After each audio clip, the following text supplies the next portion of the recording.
अभी आपको मेरी आवाज़ बिल्कुल साफ आ रही होगी। बताएं बेटा, आपके डाउट पूछे, आपके डाउट पूछे। 209। हाँ, कौन पूछ रहे हैं बेटा? हाँ पूछो, क्या बोल रहे हो? हाँ बिल्कुल, देखो एक और नाम होता है, कल मैंने आपको नाम लिखा है तो उसमें आप एक नाम और ऐड कर लीजिए। कल मैंने आपको ये सारे नाम लिखाए थे। एक और नाम होता है रिकरिंग। रिकरिंग मतलब भी यही होता है रिपीटिंग। आकार होने का मतलब होता है होना।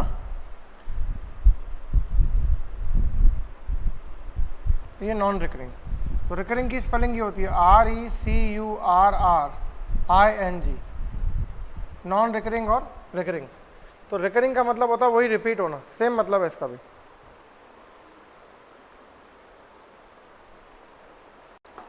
बताएं, 209 क्लियर हो गया है?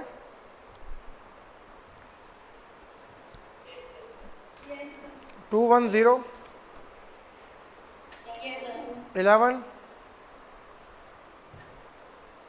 12, 13, yes, sir. Yes, sir. 14, Yes, sir. 15, Yes, sir. 16, Yes, sir. 17, 18, 19, Yes, sir. 20, Yes, sir. 21, Yes, sir. 22, Yes, sir. 23, Yes, sir. 24 Yes, sir. और 25। हो गए बेटा 25 तक? चलो, now we move to the 2 to 6। 2 to 6 अगर आपने कर लिया है तो बहुत अच्छी बात है, नहीं तो आपको उसके ऊपर रिसर्च करनी थी। ठीक है, अभी देखिए क्या होता है कि हमारे लिए शब्द सब कुछ नया है। लिखा है इम्प्रॉपर फ्रैक्शन, है ना, यानी अनुचित भिन्न।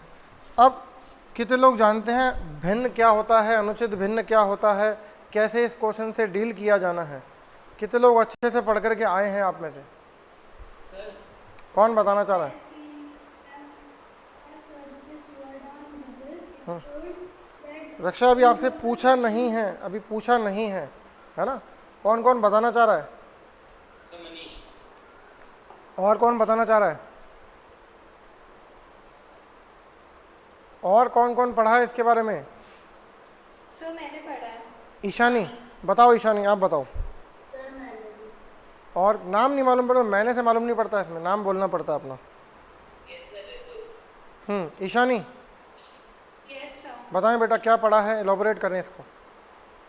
सर इसमें मुझे जितना समझ में आया है कि इस क्वेश्चन में ये है कि आपको प्रॉपर फ्रैक्शन नहीं बनाना है, इम्प्रॉपर फ्रैक्शन बनाना है। तो इसके अंदर जैसे फर्स्ट क्वेश्चन है, इसके अंदर सर 7/9 है। अगर उसमें 9 को अगर किसी नंबर से सब्ट्रैक्ट करेंगे तो अगर 2 से सब्ट्रैक्ट करेंगे तो वो प्रॉपर फ्रैक्शन हो जाएगा, पर अगर अपन 3 से करेंगे तो वो इम्प्रॉपर फ्रैक्शन हो जाएगा। नहीं, आप समझा नहीं पा रहे हो बेटा। इंपॉर्टेंट बात ये नहीं है कि क्वेश्चन क्या है, इंपॉर्टेंट बात ये है कि प्रॉपर फ्रैक्शन इम्प्रॉपर फ्रैक्शन क्या होता है। मनीष, चलो मनीष आप बताएं।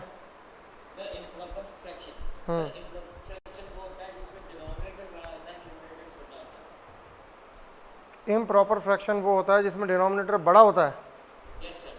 श्योर हो आप? चलो ओके, चलो मैं समझा देता हूँ आपको। भिन्न, भिन्न यानी फ्रैक्शन। देखो फ्रैक्शन शब्द कहाँ से आया ये आपके लिए इम्पॉर्टेंट है। आप बोलते हैं इससे मिलता जुलता एक शब्द याद करो जो रोज़मर्रा में काम आता है कि अरे भैया उसके तो ये हो गया, उसका हाथ काम नहीं कर रहा है, उसके हाथ में फ्रैक्चर हो गया। यस, हाँ, तो लोग बोलते हैं फ्रैक्चर हो गया। फ्रैक्चर नहीं होता है, फ्रैक्चर नहीं, FRAC, फ्रैक्चर होता है। क्या होता है? फ्रैक्चर। तो इसका मतलब मैं तो इंग्लिश में बोल रहा हूँ कि उसके हाथ में फ्रैक्चर हो गया, हिंदी में कैसे बोलूँगा? उसका हाथ टूट गया। सिंपल है ना, एज सिंपल कि उसका हाथ टूट गया, यही बोला जाएगा। तो अब आप समझें, फ्रैक्शन का मतलब होता है टूटा हुआ होना, ठीक बात है। तो अब क्या होता है, फ्रैक्शन कभी कंप्लीट नहीं होता है, फ्रैक्शन हमेशा टूटा हुआ होता है। बेटा सबसे पहले होता है प्रॉपर फ्रैक्शन। मुझे बताओ, अगर किसी का हाथ टूटेगा तो अगर उसकी हड्डी एक थी, कंप्लीट एक थी, अब टूट के छोटी हो गई कि बढ़ गई? छोटी हो गई, तो उसकी वैल्यू हमेशा एक से कम होती है। इसे हिंदी में बोलते हैं उचित भिन्न। क्या बोलते हैं? उचित भिन्न। देखो नियम क्या होता है, नियम यह है कि numerator is greater than, sorry, numerator is less than denominator. अंश जो है हर से छोटा होता है, ये तो हुई इसकी डेफिनेशन। और अगर मैं डेफिनेशन की बात नहीं करके आपको बताऊं इसका रिकॉग्निशन, क्या बताऊं? रिकॉग्निशन। तो रिकॉग्निशन अलग होता है। डेफिनेशन तो हो गई where numerator is less than, where numerator is less than denominator. Recognition हो गई इसकी जो वैल्यू होगी, value less than 1। For example मान लो मैंने लिखा 2/3, बताओ डेफिनेशन से ये प्रॉपर फ्रैक्शन हुआ कि नहीं हुआ? हुआ। इसकी वैल्यू एक से कम आएगी कि एक से ज़्यादा आएगी? एक से कम आएगी। मान लो मैंने लिखा 3/5,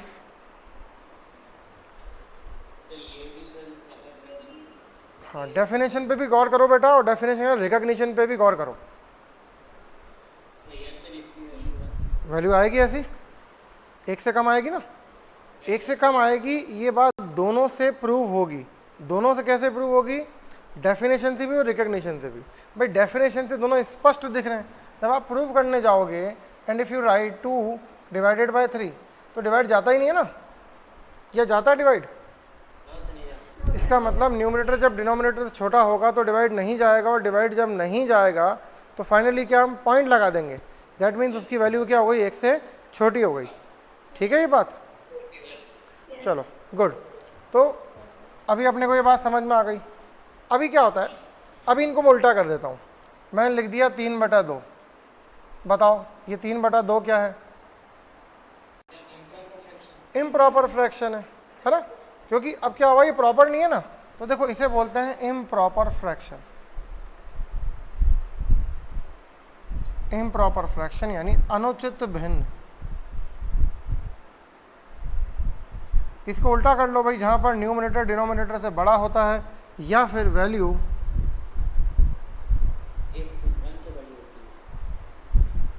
very good, value more than 1। अभी इसमें बहुत एक अच्छा कंसेप्ट छुपा हुआ है बेटा, अभी अपन समझेंगे। Value more than 1। अब ये वैल्यू मोर देन 1 आएगी ना, क्योंकि 3 में 2 का डिवाइड जाता है, कितनी बार जाता है? एक बार। पूरा पूरा नहीं जाता वो बात अलग है, पूरा पूरा नहीं जाता, कुछ टूटा हुआ जाता है, that is why it is, क्या है ये? फ्रैक्शन है। यस, ये क्या है?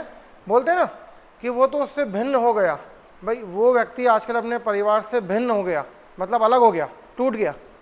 होता है ना ऐसा? अभी कुछ विद्यार्थी अपने बैच से भिन्न हो गए, है ना, वो नहीं पढ़ रहे, उनको पढ़ना ही नहीं है, वो नहीं पढ़ रहे, ठीक है, वो अपने आप देखेंगे। एक बात ध्यान रखो बेटा, और बिल्कुल समझदारी से समझो, 10th बोर्ड में आप 90% लाओ या 60% लाओ, कोई फ़र्क नहीं पड़ता है, फर्स्ट डिवीज़न ही आओगे। 36% लाओगे तो भी पास हो जाओगे। इम्पॉर्टेंट ये है कि जो आपने पढ़ा है क्या वो आपको समझ में आता है, या आप रट्टा मार करके एग्ज़ाम में लिख करके आ गए और पास हो गए। ऐसा कौन सा सब्जेक्ट है जो आपके लॉन्ग लाइफ काम आएगा और रोज़ काम आएगा? और साइंस। मैं बताऊं बेटा, आपके साइंस रोज़मर्रा में काम नहीं आएगी, आपके काम आएगी इंग्लिश और मैथमेटिक्स।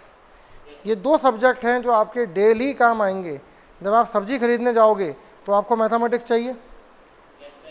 आप अगर किसी कंपनी के पास जाओगे, इंटरव्यू देने जाओगे, तो आपको इंग्लिश चाहिए।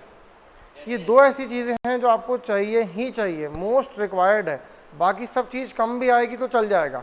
मान लो एसएस में आपने थोड़ा बहुत रट भी लिया तो कोई बात नहीं, साइंस आपने थोड़ी बहुत रट भी ली, कोई बात नहीं, संस्कृत आगे कभी काम नहीं आएगी, हिंदी 100 काम आती है, क्योंकि हिंदी हम रोज़मर्रा में बोलते हैं। तो हिंदी पे ऐसा विशेष जोर देने वाली बात भी नहीं होती है। कहने का मतलब यह है कि परसेंटेज मैटर नहीं करेंगे, at the end of the day क्या होगा, समझो 2 तरह के स्टूडेंट हैं आप। कितने तरह के? 2 तरह के। सपोज पहले तरह का स्टूडेंट, दूसरे तरह का स्टूडेंट, जरूरत पड़ेगी तो हम एक और तरह का स्टूडेंट जोड़ेंगे। सपोज स्टूडेंट नेम ए, स्टूडेंट नेम बी। अब स्टूडेंट ए क्या है, इसने भाई साहब रटता गया, जैसा इसको स्कूल ने पढ़ाया वैसा का वैसा ये पढ़ लिया। Okay, all right. जब एग्ज़ाम हुए तो इसके मार्क्स आए 80%। मार्क्स कितने आए? 80%। ठीक है। अब इसकी अगर मैं नॉलेज की बात करूं तो नॉलेज इसमें नहीं है। दूसरा स्टूडेंट है बी, ये रटा नहीं, ये समझता गया। इसके मार्क्स आए 75% और इसमें नॉलेज है। एक तीसरे तरह का स्टूडेंट है जो रटा या समझा। चलो, ये रटता गया और एग्ज़ाम ही नहीं हुए। समझ रहे हो? एग्ज़ाम नहीं हुए, इसको दे दिए गए 90%, पर नॉलेज इसमें बिल्कुल नहीं है। एक और स्टूडेंट है डी, इसने समझा। अभी 9th में भी तो आपके एग्ज़ाम नहीं हुए ना? नहीं हुए तो नहीं हुए। अब इसको दिए गए 90% और इसमें नॉलेज है। अगर आपके एग्ज़ाम होते हैं तो आप कौन सा स्टूडेंट बनना चाहोगे, स्टूडेंट ए या student B? But obvious it must be student B, कि भले ही हमारे मार्क्स थोड़े कम आ जाएं कोई बात नहीं, पर हमारे को आना सब कुछ चाहिए। क्लियर है ये बात? चलो डन। अब मान लो अगर एग्ज़ाम नहीं हुए, मान लो इस साल भी एग्ज़ाम नहीं हुए, तो स्टूडेंट सी बनोगे या स्टूडेंट डी बनोगे? क्योंकि जब एग्ज़ाम नहीं होंगे तो मानो सबके मार्क्स सेम ही आएंगे, सबके सब पास हो जाएंगे। सरकार बोलेगी सब पे लिख दो पास, कोई मार्क्स की ज़रूरत नहीं है। ये बात समझ में आई? चलो कंसेप्ट वापस समझते हैं। तो देखो, नियम या कोई भी चीज़ बेटा वहीं से शुरू होती है जहाँ से उसकी शुरुआत होनी चाहिए। आपने देखा होगा एसएस में, साइंस में, मैथमेटिक्स में, जो भी आप जब थ्योरी पढ़ते हो तो उसका एक रूट वर्ड आता है कि ये रूट वर्ड कौन से ग्रीक वर्ड से लिया आता ना, लैटिन वर्ड से लिया है, ग्रीक वर्ड से लिया है। क्यों आता है ऐसा? वो ये समझाने के लिए आता है कितना आपको बेसिक जाके पढ़ना है। अब अगर आपने एक बार फ्रैक पढ़ लिया तो आपको मालूम पड़ गया, अच्छा भाई इससे संबंधित जितने भी वर्ड होंगे उन सबका मतलब टूटे होने, अलग होने से होगा।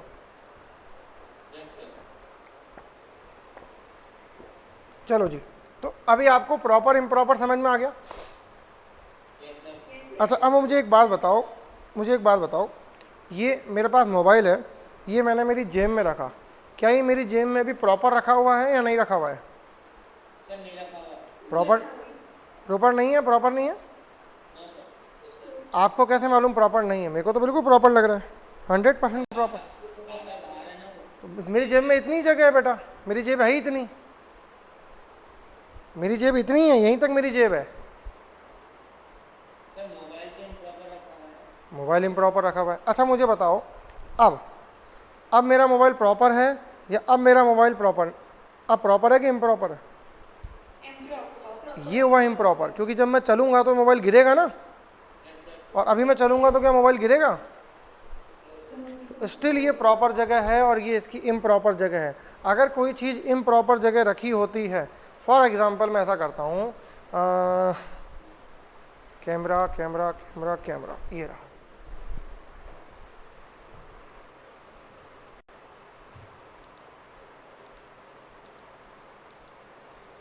अभी आपको ये मेरा टेबल दिखाई दे रहा है? नहीं दिखाई दे रहा, कोई बात नहीं, पीछे वाला नहीं, ये वाला टेबल दिखना चाहिए ना। अभी आपको ये वाला टेबल दिखाई दे रहा है? ये बेटा मैंने इसके किनारे पर मोबाइल रख दिया, बिल्कुल मैंने इसके कॉर्नर पे मोबाइल रखा है, दिख रहा है ना आपको? क्या ये प्रॉपर है या इम्प्रॉपर है? इम्प्रॉपर है। तो इस इम्प्रॉपर को मैं प्रॉपर में कन्वर्ट करूंगा ना समहाउ, या कन्वर्ट नहीं करूंगा? कन्वर्ट करोगे। सपोज आप घर पे बैठे हो, खाना खा रहे हो और ज़मीन पे बैठ के खाना खा रहे हो। एक बात ध्यान रखें, हमेशा कोशिश करें खाना खाते समय हमेशा ज़मीन पे बैठ के खाना खाएं, जब तक कि कोई विशेष वजह ना हो। जितना ज़मीन से जुड़े रहेंगे उतना आपके लिए अच्छा रहेगा। लेकिन हुआ ये कि ज़मीन पे जब आप बैठ के खाना खा रहे हो तो आपने पानी का गिलास कमरे के बीचों बीच ऐसी जगह रख रखा है जहाँ से कोई और व्यक्ति आएगा या जाएगा तो वहाँ पर पैर से वो पानी का गिलास गिर सकता है, तो क्या वो पानी का गिलास प्रॉपर हुआ या इम्प्रॉपर हुआ? इम्प्रॉपर हुआ। अब अपने पेरेंट्स अपने को क्या कहेंगे? यदि अपने पेरेंट्स को अपनी परवाह होगी तो वो अपने को कहेंगे बेटा ये इम्प्रॉपर जगह रखा है, इसको प्रॉपर जगह रखो, होगा कि नहीं? ओके, तो अब मुझे बताएं ये जो 2/3 लिखा है ये प्रॉपर है या इम्प्रॉपर है? ये क्या है? इम्प्रॉपर को मुझे प्रॉपर में कन्वर्ट करना पड़ेगा ना, लेकिन मैं इसे कन्वर्ट कर नहीं सकता हूँ, लेकिन मैं इसे किसी और में कन्वर्ट कर सकता हूँ, दैट इज मिक्स फ्रैक्शन। और स्कूल में बस एक ही चीज पढ़ाई जाती है, मिक्स फ्रैक्शन, यानी मिश्र भिन्न। पढ़ा ना आपने? अब मिश्र भिन्न क्या होता है बेटा? मिश्र भिन्न होता है एक perfect number plus proper fraction, this is called mix fraction. जैसे 3/2 को मैं लिख सकता हूँ 1 सही 1/2। अब ये 1 सही 1/2 क्या कहलाएगा? Mix fraction. इस मिक्स फ्रैक्शन के 2 पार्ट हैं, वो 2 पार्ट कौन कौन से हैं? पहला पार्ट है 1, दूसरा पार्ट है 1/2। तो जो 1 है वो 1 क्या है? 1 परफेक्ट नंबर है या पॉइंट में है? परफेक्ट नंबर है। और 1/2 क्या है? प्रॉपर फ्रैक्शन है। Okay okay. प्राची कहाँ पर है? प्राची बेटा आप अपने कैमरे को थोड़ा लेफ्ट राइट ऐसे घुमाओगे जैसे मैंने कैमरा घुमाया था अभी।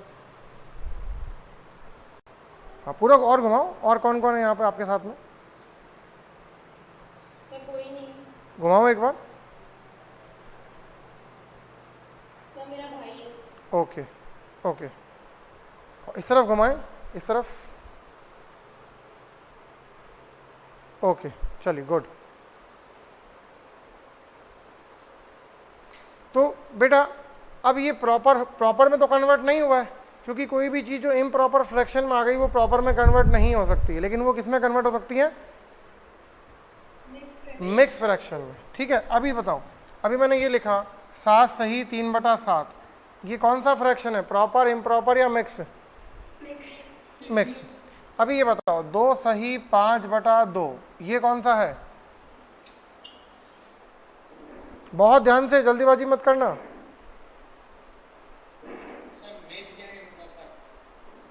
नहीं, ये फ्रैक्शन की कैटेगरी में नहीं आता,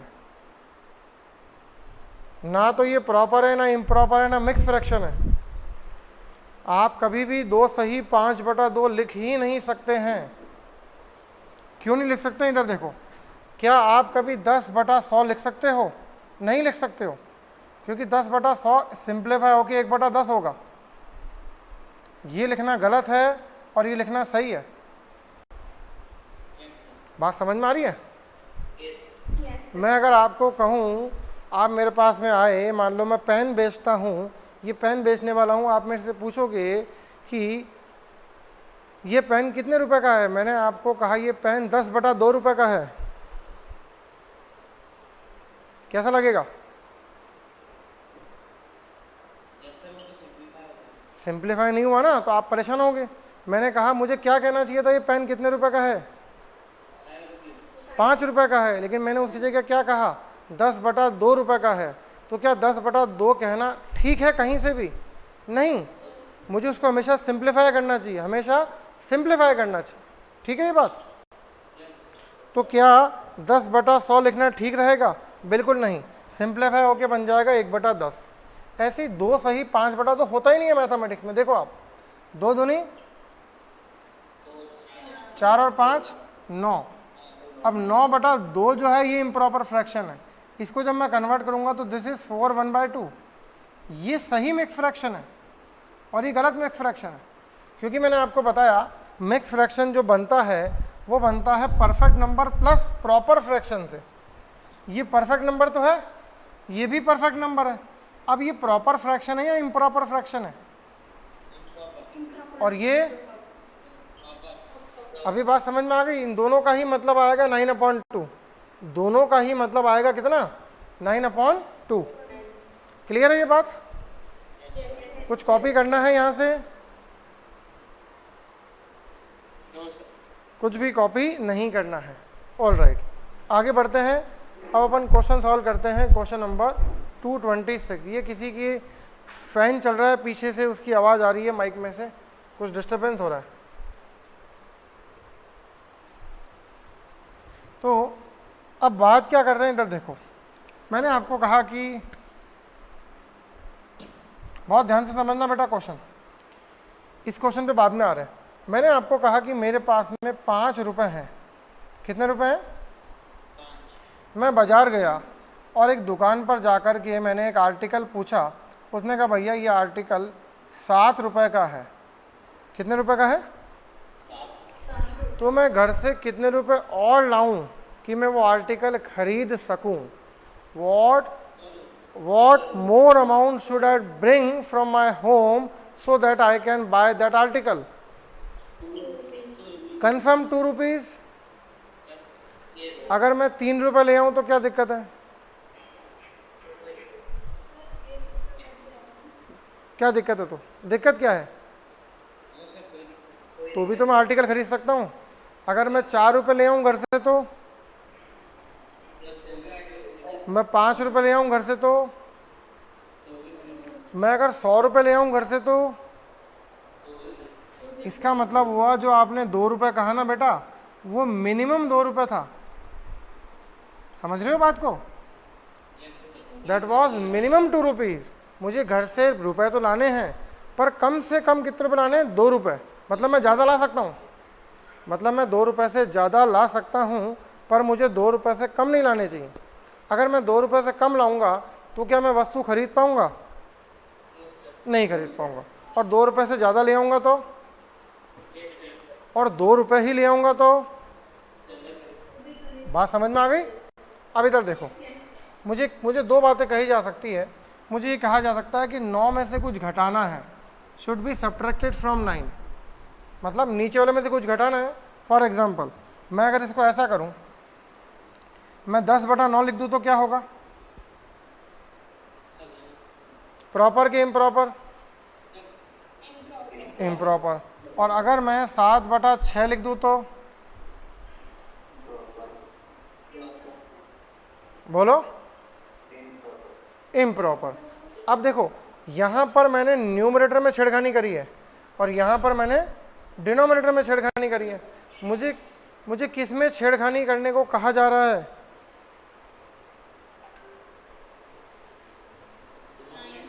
न्यूमरेटर में या डिनोमिनेटर में? डिनोमिनेटर में। तो इसका मतलब हुआ कि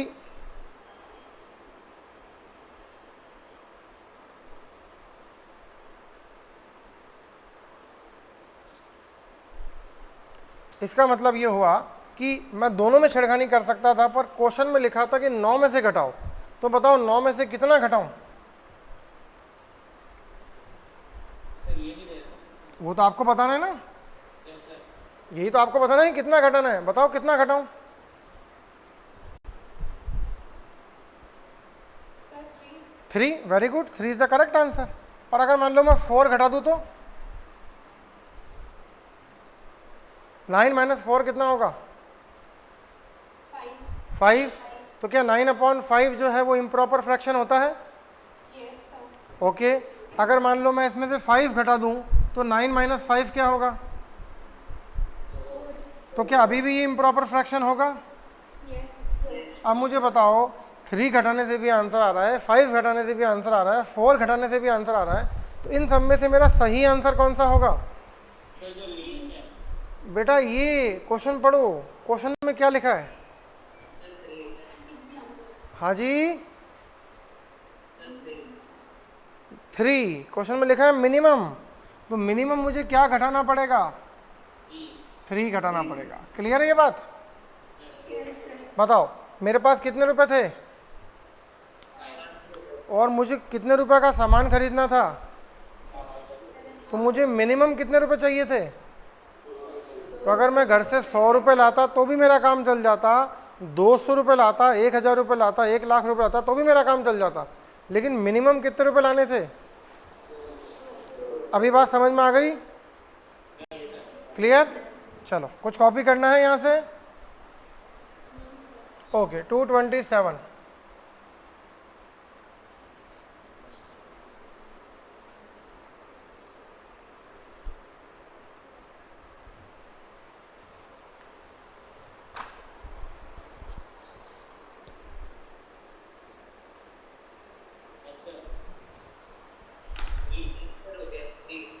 हो गया? चलो गुड। तो बाकी क्वेश्चन आप ऐसे मिलते मिलते अपने घर पे कर लेंगे। सेम क्वेश्चन ही है 7/9। तो इस बार 7 में कुछ जोड़ना है तो मिनिमम क्या जोड़ूंगा? 3। तो आंसर क्या हो गया? 10/9। पर मान लो 4 जोड़ता तो भी तो इम्प्रॉपर हो जाता, और 5 जोड़ता तो? बोलो भाई, तो भी हो जाता। अच्छा मान लो मैं 7 जोड़ता तो? अगर मान लो मैं 11 जोड़ता तो? 11 जोड़ता तो? अच्छा करके बताओ, देखे होता नहीं होता, बताओ।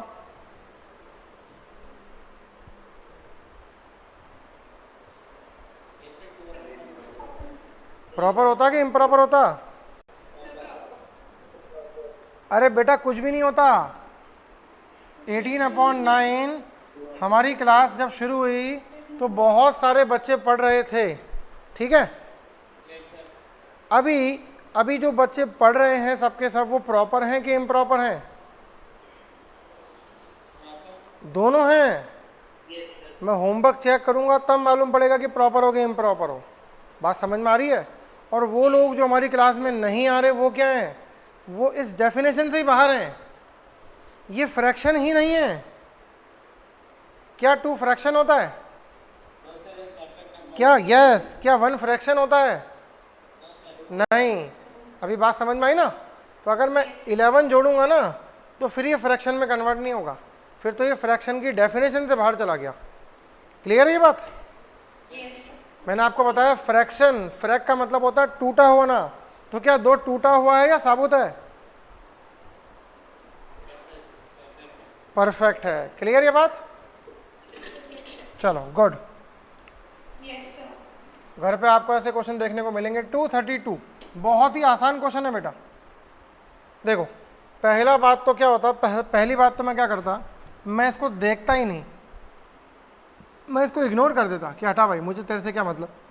मैं क्या करता, मैं सीधा इस पे फोकस करता ना, और मैं डिवाइड करके मेरा आंसर निकाल लेता। कैसे निकाल लेता भाई? ये लिखा है 1/0003718।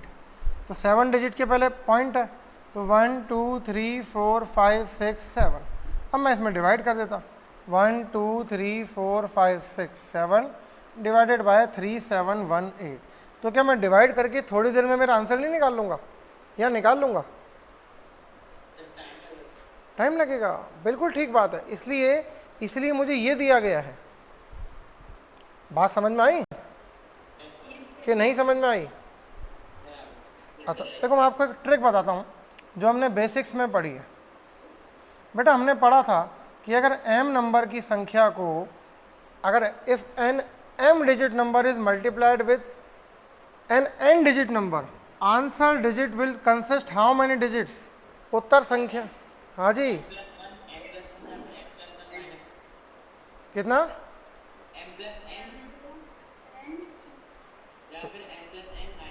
Very good. या तो m+n या फिर m+n-1 डिजिट होंगे, यही होता ना।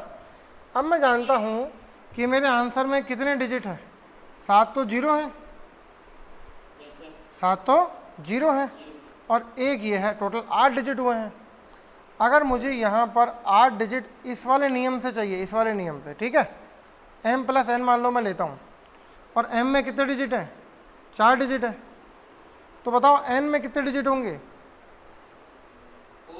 4 डिजिट होंगे ना। तो मेरा आंसर क्या आएगा? मेरा आंसर आएगा 4 डिजिट में। बात समझ में आई? ओके। अब मैं दूसरा बात करता हूँ। मान लो ये m+n-1 8 होता, मान लो ये इस वाली कैटेगरी में होता, ठीक है। तो m+n मिलाकर कितने डिजिट होते? 9 डिजिट होते। होते ना, इसको जब मैं सॉल्व करूंगा तो क्या होगा, m plus N minus 1 is equal to 8 है, that means m plus N is equal to 9 हुआ, जिसमें से m कितने डिजिट है, तो n कितने डिजिट होता, इसका मतलब हुआ मेरा आंसर या तो 4 डिजिट में होगा या फिर, और अगर मैं ऑप्शन देखूं तो ये 4 डिजिट में भी है और ये 5 डिजिट में भी है। इसका मतलब ये मेरी ट्रिक यहाँ पर काम नहीं करी या पार्शली काम करी, जैसे कुछ कुछ तो काम कुछ कुछ काम कर गई कि ये दो मेरे आंसर नहीं हो सकते हैं। कौन कौन सा option, second and fourth. Second and fourth option मेरा आंसर नहीं हो सकता है। क्लियर है? चलो अब आते हैं बेटा इस क्वेश्चन के कंसेप्ट पर। देखो नए पेज पे आ जाऊं, नहीं इसी पेज पे आपको समझा दूंगा। मैंने आपको कहा कि 1/4 की वैल्यू चाहिए, पॉइंट में निकालो।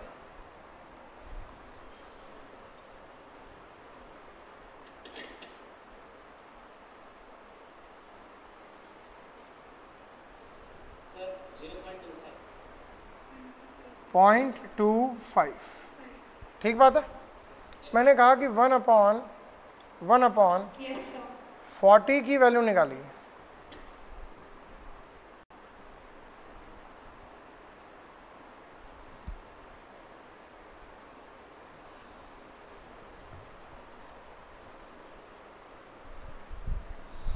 सर 0.025। बिल्कुल ठीक है, 0.025 वैल्यू आएगी, 0.025।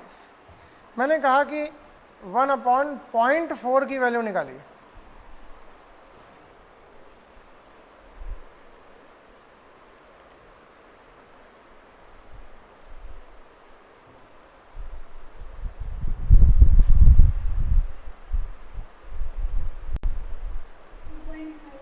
Yes sir 2.5। 2.5। यस क्लियर है ये बात? चलो अब एक बात समझना बहुत ध्यान से, बहुत ध्यान से कि अच्छा मैं भी आपको और भी इसमें चीज़ समझाता हूँ। इन सबको मैं छोटा कर देता हूँ, ये हमारे बहुत ज़्यादा काम का नहीं है क्योंकि ये हमारा कंसेप्ट नहीं है। What is our concept? Our concept is that कि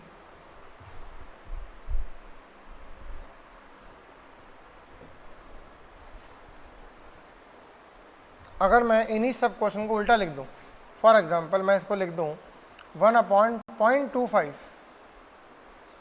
अब निकालो आंसर।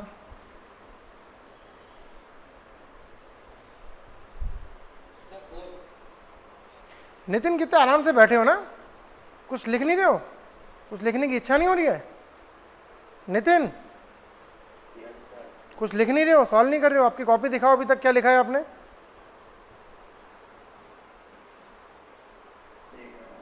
हाँ दिखाओ दिखाओ, मैं देख रहा हूँ, उसको छोड़ो, मुझे दिखाओ अभी तक आपने अपनी कॉपी में क्या लिखा है। मेरे को कुछ दिख नहीं रहा है।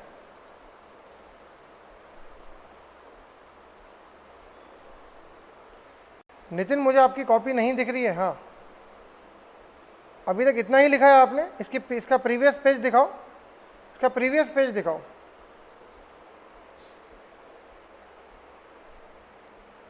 नितिन आपसे कुछ कहा जा रहा है? हाँ नहीं नहीं नहीं नहीं, अच्छा कल वाला दिखाओ, जब लास्ट क्लास में थे तब का दिखाओ, तब क्या लिखा था आपने? हाँ पहली क्लास नहीं है, आप बीच में आप क्लासेस में थे शुरू में, वो जो जिस क्लासेस में थे उस क्लासेस का लिखा हुआ दिखाओ। लाके दिखाओ, जाओ। हाँ भाई, आपने देखा कि अगर मैं इन दोनों को इंटरचेंज करता हूँ तो पॉसिबल है? अगर मैं 0.25 को यहाँ लेकर आया तो आंसर मेरा 4 हो गया या नहीं हुआ? सर हो गया। हो गया मेरा आंसर 4, कंफर्म? चलो गुड। अब इसका मतलब हुआ कि 1/2.5 का आंसर क्या होगा, बता सकते हो बगैर सॉल्व करे ही? 0.4 या फिर 0.4, कुछ भी बोलो, पॉइंट के पहले 0 बोलो नहीं बोलो फर्क नहीं पड़ता। और यदि मैं कह दूं आपसे 1/0.025 का आंसर बताओ तो 40। तो बगैर सॉल्व कर ही बता पा रही हो ना, या इसके लिए कुछ एफर्ट्स कर रहे हो? No sir. तो पहली चीज़ जब मैं ये क्वेश्चन देखता हूँ तो देखो बेटा इंटरचेंज हुए, जो यहाँ लिखा था 3.718 वो नीचे चला जाएगा कि नहीं चला जाएगा? Yes sir. तो मैं इसको लिख सकता हूँ 1/3.718 इज इक्वल टू 0.2689 लिख सकता हूँ। Yes sir. ओके, अब आप देखो इनमें जो रिलेशनशिप होता है, इनमें क्या होता है, एक रिलेशनशिप होता है, वो रिलेशनशिप हमेशा फिक्स रहता है। देखना आप, अगर मैं देखूँ तो एक डिजिट के पहले पॉइंट यहाँ पर है और एक डिजिट के पहले पॉइंट यहाँ पर है। टोटल कितने डिजिट के पहले पॉइंट है? नितिन अभी तक आए नहीं हो? नितिन अपना कैमरा ऑन करें। हाँ दिखाओ जो आपने लिखा था।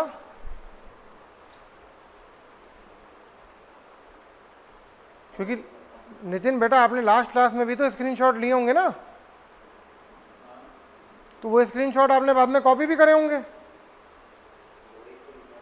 हाँ दिखाओ मेरे को, हाँ थोड़ा साफ दिख जाए मुझे।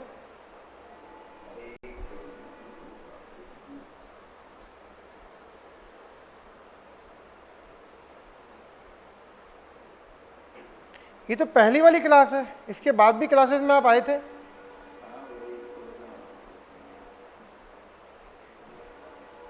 चलो वेरी गुड। अब क्या करना नितिन, कल सुबह मेरे पास आना एक बार अपनी कॉपी लेकर के।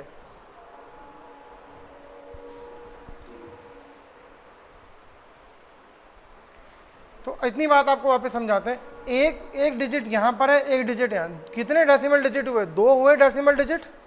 Yes sir. यहाँ कितने हैं बताओ? और यहाँ नहीं है। फिर अगर दोनों यहाँ पर आ गए तो यहाँ कोई भी नहीं है ना। अच्छा यहाँ कितने आ गए? तो देखो यहाँ पर एक 0 आ गया, यहाँ पर 4 की जगह क्या आ गया? 0 आ गया। वापस समझो, इधर देखो, इधर देखो, इस वाले को अपना मेन रखो, ये अपना मेन है। ओके, अगर मैं क्या करूँगा, अगर मैं एक डिजिट पॉइंट इधर लेफ्ट हैंड साइड जाऊँगा, मतलब डिनोमिनेटर में गया लेफ्ट हैंड साइड, तो यहाँ पॉइंट लगा दिया ना। तो देखो न्यूमिनेटर में राइट हैंड साइड गया।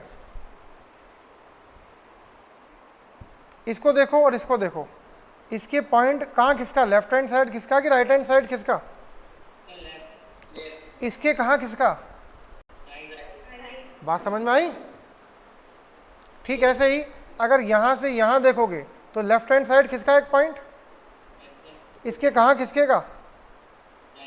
तो एक 0 लगाना पड़ेगा, क्योंकि राइट हैंड साइड में तो जगह ही नहीं है ना, खिसकाने की पॉइंट तो है ही नहीं। तो हम क्या करेंगे, एक 0 लगा देंगे।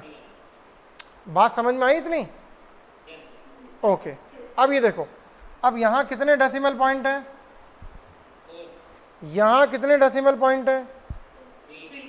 अगर मैं क्या करूँगा, जैसा कि क्वेश्चन में लिखा है कि 1 2 3 4 डिजिट, इसको इधर खिसकाऊंगा। देखो लिखा है ना क्वेश्चन में 0.000378। अभी कितने पॉइंट के पहले डेसिमल है? 3 के पहले। यहाँ कितने पॉइंट के पहले है? 7 के पहले।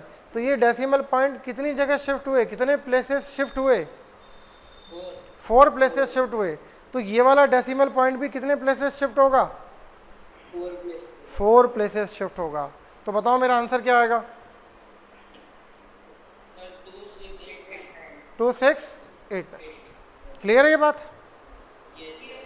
और आप प्रैक्टिस करोगे तो आपको आता जाएगा, आता जाएगा, आता जाएगा, आता जाएगा। क्लियर? सबसे जो इजी चीज़ थी वो मैंने आपको बता दी। सबसे इजी चीज़ सबसे पहले बता दी। कुछ मत करो भैया, इसको डिवाइड कर लो यार। मान लो अगर आप एग्जाम में सब कुछ भूल गए, देखो ये बेसिक इसलिए काम आता है। अब आप एग्जाम में सब कुछ भूल गए, आपको मतलब ही नहीं रहा, तो क्या होगा? कोई दिक्कत नहीं है भाई, डिवाइड करके अपना आंसर निकाल लोगे ना। मान लो 4 नंबर का क्वेश्चन है, 4 नहीं अपने को 3.5 नंबर मिल जाएंगे, 3 नंबर मिल जाएंगे, 2.5 नंबर मिल जाएंगे। एटलीस्ट अपन क्वेश्चन छोड़ के तो नहीं आएंगे। क्लियर है ये पूरी बात? मूव करें हम इसके आगे। इसके आगे आपको क्वेश्चन दिया था 238। चलो 1 मिनट रुको, हम एक क्वेश्चन और कर लेते हैं पहले। ऐसा करेंगे 234 नंबर क्वेश्चन करेंगे। Question number 234।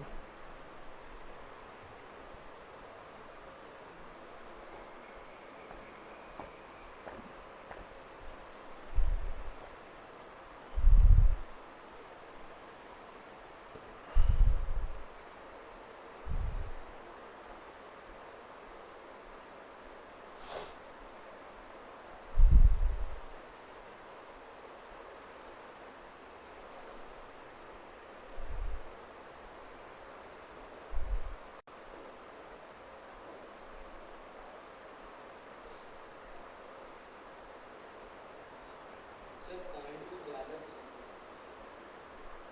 खिसक गया तो खिसक जान दो, अपने को तो अपना आंसर निकालना है।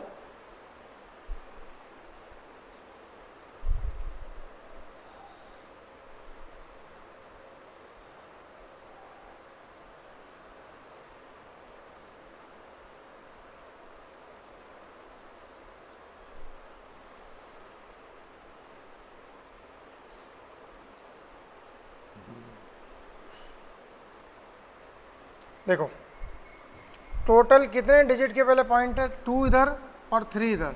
2 एंड 3 कितने होते हैं? 5 होते हैं। यहाँ कितने डिजिट के पहले हैं? 7 डिजिट के पहले हैं। तो देखो अपना आंसर क्या होगा, आर आंसर शुड बी 123 और 4 जीरो आएंगे ना बेटा, 1 2 3 4, या नहीं आएंगे? रुको, कुछ गड़बड़ी कर रहे हैं क्या? हमने कुछ गड़बड़ी करी है? रुको, अभी इसको सही नहीं मानना, इसको यहाँ समझते हैं कि 1/8.13 दैट इज इक्वल टू 0.123, यही होगा ना। अब यहाँ पर कितने डिजिट के पहले पॉइंट है, और जो मुझे चाहिए उसमें कितने डिजिट के पहले पॉइंट है? 7 डिजिट। तो ये कितने डिजिट, ये कितने प्लेसेस मूव हुआ? 5 प्लेसेस। तो ये भी कितने प्लेसेस मूव होगा? 5 प्लेसेस। तो जब 3 प्लेसेस मूव होगा तो 123 हो जाएगा। Now 2 additional places that is 1 2 3। 1 2 3 के आगे क्या? 2 जीरो। क्लियर है ये बात? बोलो। Yes sir. चलो, गुड गुड, वेरी गुड। अब आते हैं क्वेश्चन नंबर 238 पर। देखो बेटा, ये आपके कौन से एग्जाम में कब आया? 2014 में दिल्ली में पूछा गया, सीबीएसई बोर्ड में। देखो क्या करना है, इस 6 से तो मतलब ही नहीं है कोई, बाढ़ में जान दो। अब 12/99 होगा। Yes sir. बताओ कौन सा फ्रैक्शन हुआ? Next mixed fraction.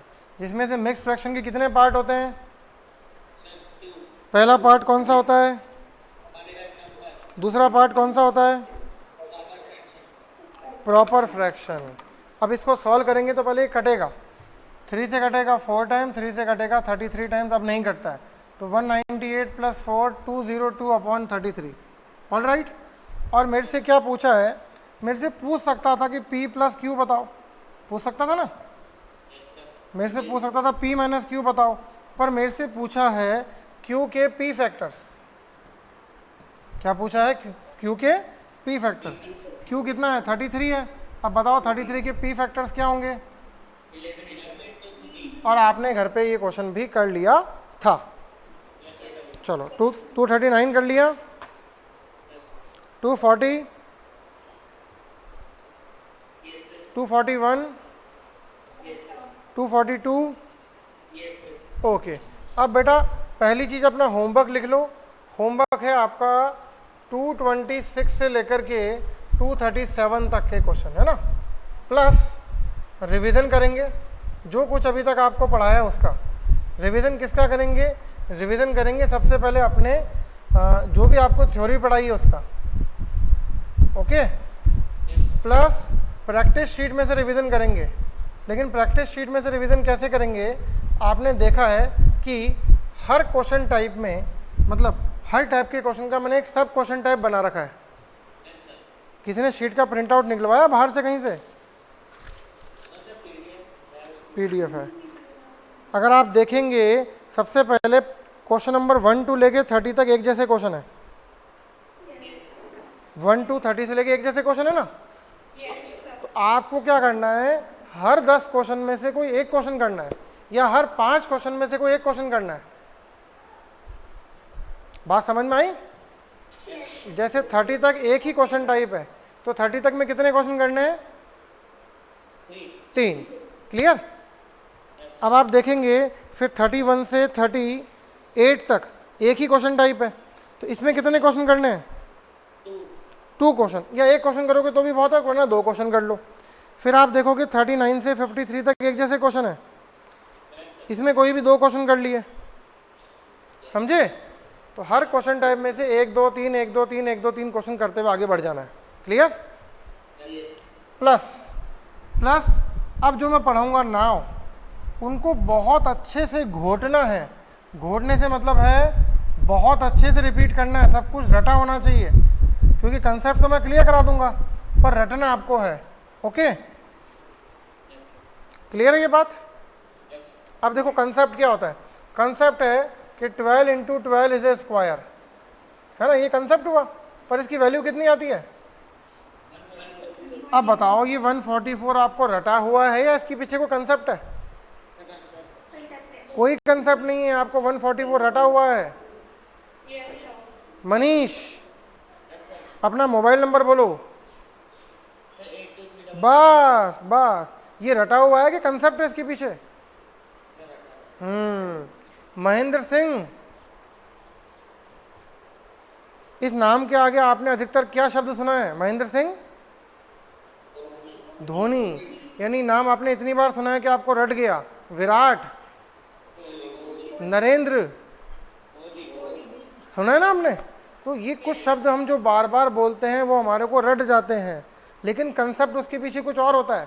तो अभी कुछ जगह में कंसेप्ट में जाना होता है, कुछ जगह रटना होता है, कुछ जगह दोनों काम करने होते हैं। अब यहाँ पर आपको दोनों काम करने हैं, जो मैं पढ़ाऊँगा अभी उसके लिए। समझे बात को? देखो यहाँ पर आपने दोनों काम करे। कोई आपसे पूछे कि 12 का स्क्वायर निकाल के बताओ, तो कैसे निकाल के बताओगे?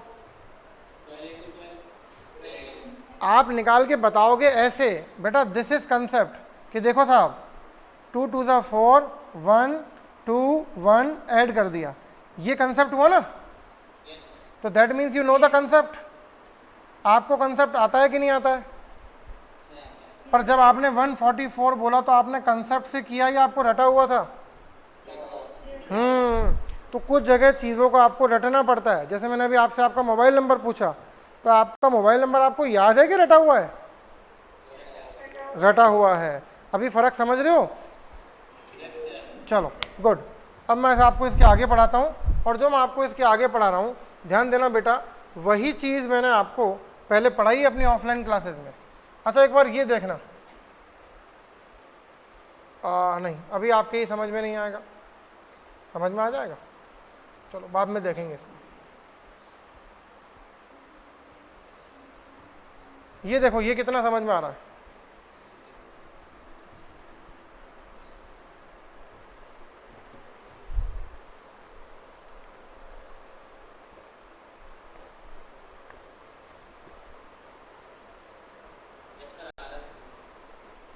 ठीक है ना? राइट हैंड साइड पे ध्यान नहीं देना, रैशनल क्या है वो क्या है वो सब आपको बाद में समझाएंगे।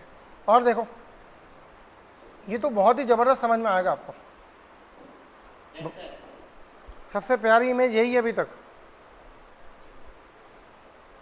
अगर आपने इस पर से बार हटाई तो क्या होगा? वो 3 3 3 3 आता जाएगा, इतना आ जाएगा, दीवार टूट जाएगी, आपका मेरा जीवन खत्म हो जाएगा, पर वो क्वेश्चन कभी सॉल्व नहीं होगा। एक बात मैंने आपको बताई थी कि कब टर्मिनेटिंग होता है, कब नॉन टर्मिनेटिंग होता है। तो ये देखो, ये मैंने बताया कि जब आप यहाँ देख रहे हो तो is 2 a factor of denominator, yes, तो वो टर्मिनेटिंग होगा। If 5 is a factor of denominator तो भी टर्मिनेटिंग होगा। लेकिन इसके अलावा कुछ और हुआ तो क्या होगा? टर्मिनेटिंग हो भी सकता है और नहीं भी हो सकता है, वो आपको चेक करना पड़ेगा। मतलब इनके अलावा कुछ और हुआ तो डेफिनेटली नॉन टर्मिनेटिंग होगा, फिर वो टर्मिनेटिंग नहीं होगा। क्लियर? बढ़े इसके आगे? All right. अब हमारे को केवल और केवल कंसेप्ट पढ़ने। होमवर्क आपने कॉपी कर लिया था? देखो बेटा, ये सारी चीज़ें मैं आपको ऑफलाइन क्लास में पढ़ा चुका हूँ, फिर भी एक बार पढ़ाना शुरू कर रहा हूँ। सबसे पहले हम पढ़ते हैं डिजिट्स। क्या पढ़ते हैं? डिजिट्स यानी अंक। अंक होते हैं टोटल 10। Yes sir. कितने होते हैं टोटल? 10। कहाँ से शुरू होते हैं? 0 1 2 3 4 5 6 7 8 9 10। ये ठीक वैसे ही है जैसे कि इंग्लिश अल्फ़ाबेट। बताओ इंग्लिश में कितने अल्फ़ाबेट होते हैं? Very good. इंग्लिश में 1 अल्फ़ाबेट होता है और उसमें लेटर्स कितने होते हैं?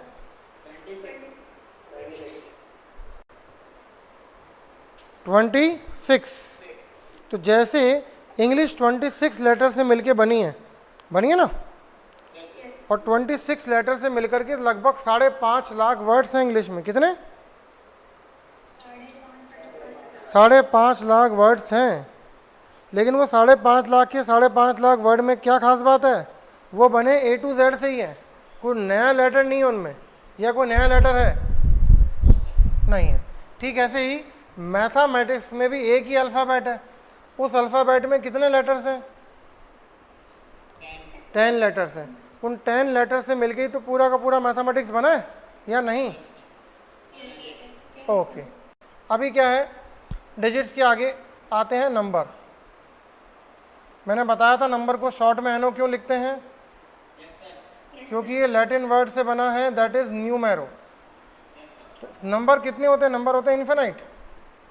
कितने होते हैं? इन्फिनाइट। कहाँ से शुरू होते हैं? अनंत से अनंत तक। मैथमेटिक्स में जो भी आप लिख रहे हो नंबर है। देखो मैंने ये लिखा, क्या ये नंबर नहीं है? है ना, तभी तो बोलते हैं ना कि भाई माना कि इस वस्तु की कीमत X रुपए, माना कि उसकी उम्र X रुपए, माना कि गाड़ी की स्पीड X। तो इसका मतलब ये एक नंबर हुआ कि नहीं हुआ? तो जो कुछ भी आप लिख दोगे वो सब नंबर होगा। ओके। अब नंबर के आते हैं क्लासिफिकेशंस। सबसे पहले आता है नेचुरल नंबर। क्या आता है? नेचुरल नंबर यानी प्राकृत संख्या। बेटा प्राकृत संख्याएं भी कितनी होती है? इन्फिनाइट होती है। कहाँ से शुरू होती है? 1 से। 1 2 3 4 5 6 7 8 9 10 इन्फिनाइट तक चलती जाएगी। अब जितनी आपकी इच्छा उतना बोलते जाओ, आपका जीवन खत्म हो जाएगा लेकिन संख्याएं खत्म नहीं होगी। इंग्लिश में ऐसा नहीं है। इंग्लिश में लिमिटेड वर्ड्स हैं, है ना, वही के वही वर्ड्स काम आएंगे। 5.5 लाख ही है ना, लेकिन मैथमेटिक्स में कितने हैं? अनलिमिटेड। क्लियर? अब इसमें एक कमी रह गई। क्या कमी रह गई? वो 0 इसमें नहीं है, और 0 के बिना मैथ्स अधूरी है। तो होल नंबर को बोलते हैं पूर्ण संख्या, दैट इज ऑल्सो इन्फिनाइट। ये वाला एक कंसेप्ट ध्यान रखना, बहुत इंपॉर्टेंट कंसेप्ट बता रहा हूँ। ये बताओ नेचुरल नंबर कितने थे? इन्फिनाइट से। और होल नंबर ज़्यादा है कि कम है नेचुरल नंबर के मुकाबले? कितने ज़्यादा हैं? फिर भी इन्फिनाइट ही है। समझ रहे हो? इन्फिनाइट में 1 जोड़ने पर भी इन्फिनाइट ही आए ना।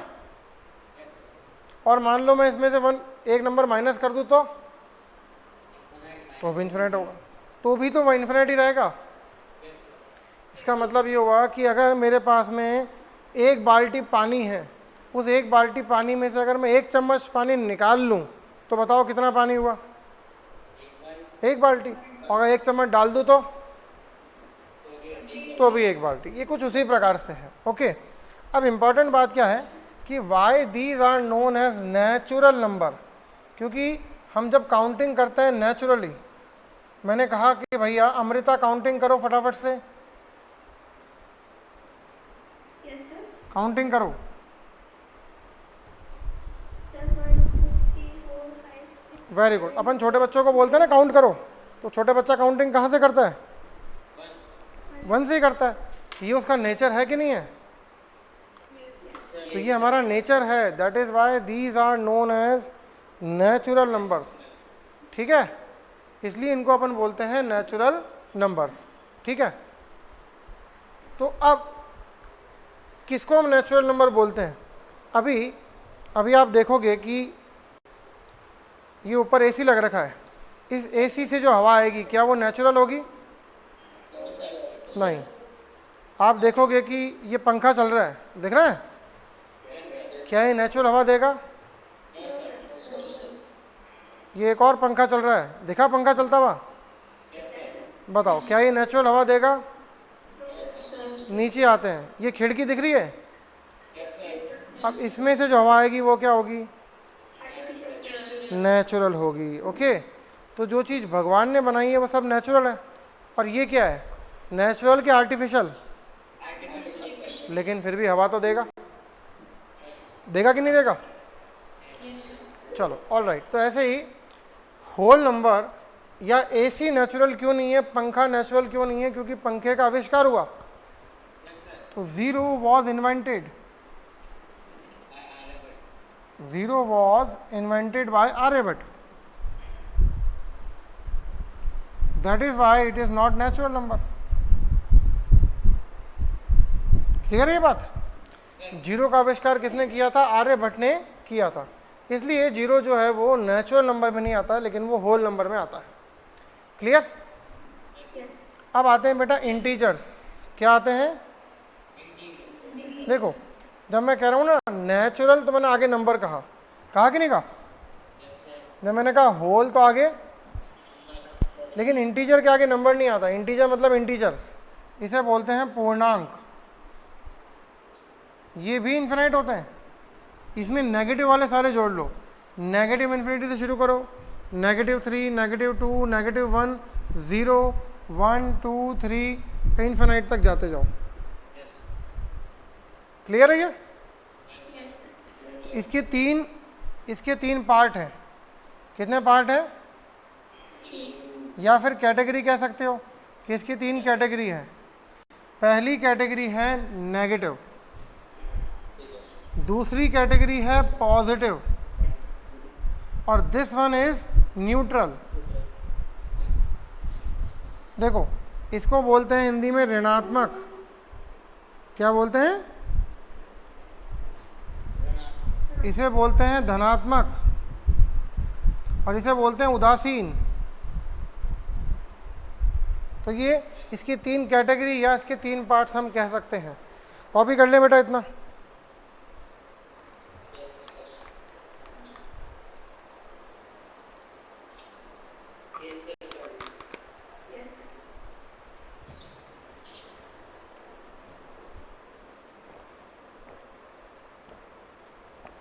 बेटा मैथमेटिक्स आप सबको अच्छे से समझ में आ रही है? Yes, sir. या समझने के साथ मज़ा भी आ रहा है? Yes, sir. स्कूल में हो रही है भी आपकी पढ़ाई कि नहीं हो रही है? वैकेशन किस किस के स्कूल में वैकेशन चल रहे हैं? किसके स्कूल में पढ़ाई हो रही है? वैकेशन चल रही है। रितुल, पहले कब तक पढ़ाई हुई थी आपके स्कूल में?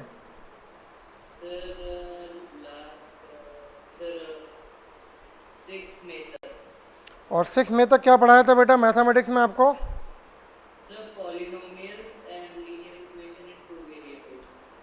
दोनों चैप्टर पढ़ा दिया आपको? पॉलिनोमियल्स भी पढ़ा दिया, लीनियर इक्वेशन भी पढ़ा दिया?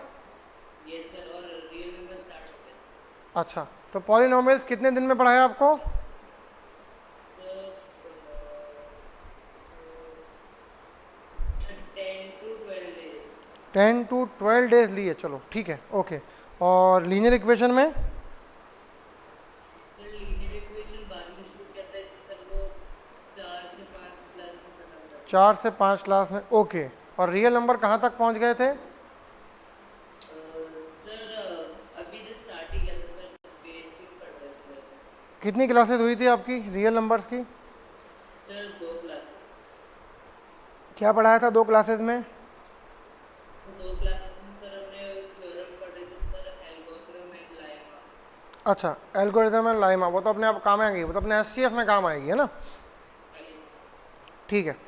अच्छा, वो बुक के अकॉर्डिंग पढ़ा रहे हैं, एनसीईआरटी के, है ना? अच्छा अच्छा अच्छा अच्छा अच्छा, नहीं नहीं नहीं, समझ गया, टेक्स्ट बुक के अकॉर्डिंग पढ़ा। चलो कॉपी कर लिया आपने इसका अभी तक कितना?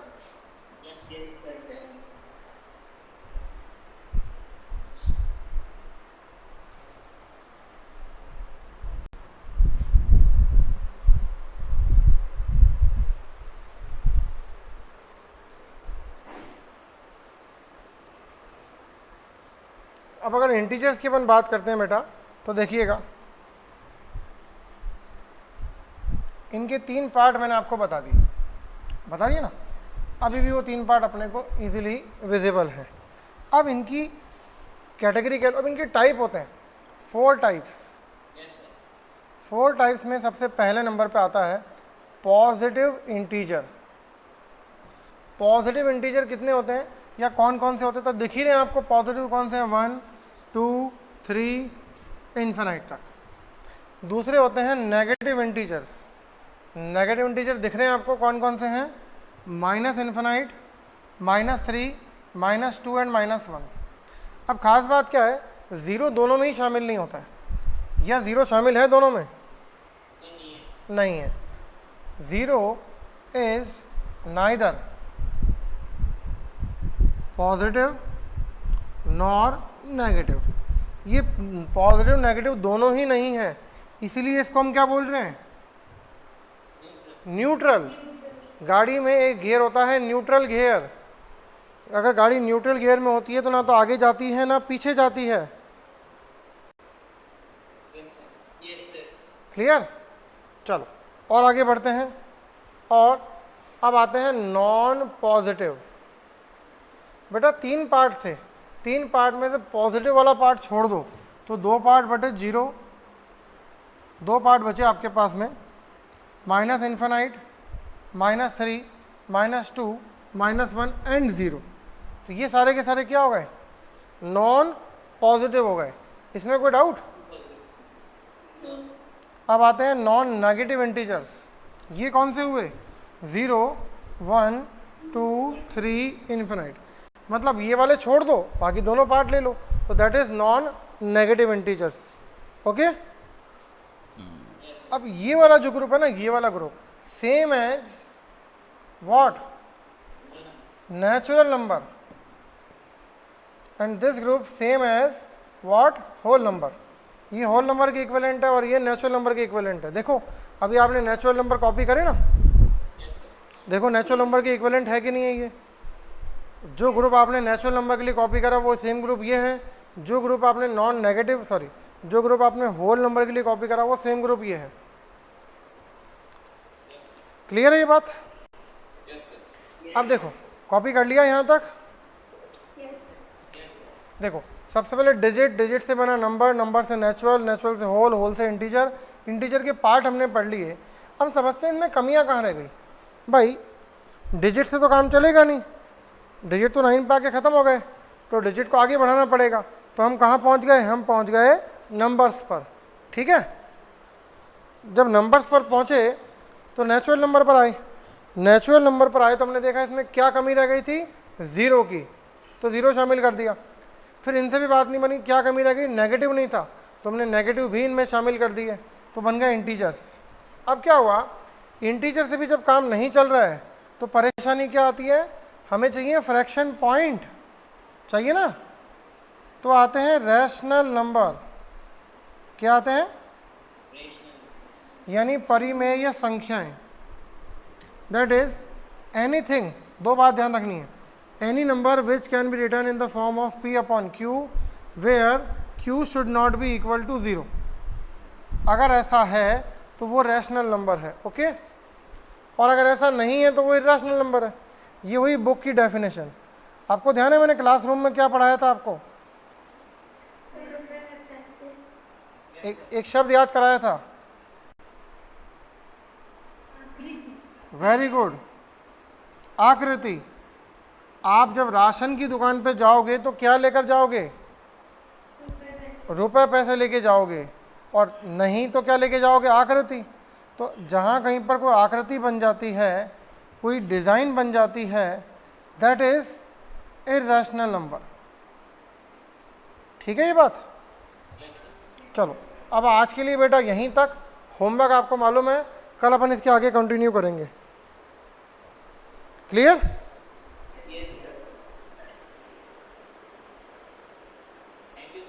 ओके बेटा, ओके। कोई और डाउट है तो पूछ लो। क्या मैं स्लाइड कुछ आगे पीछे करूं?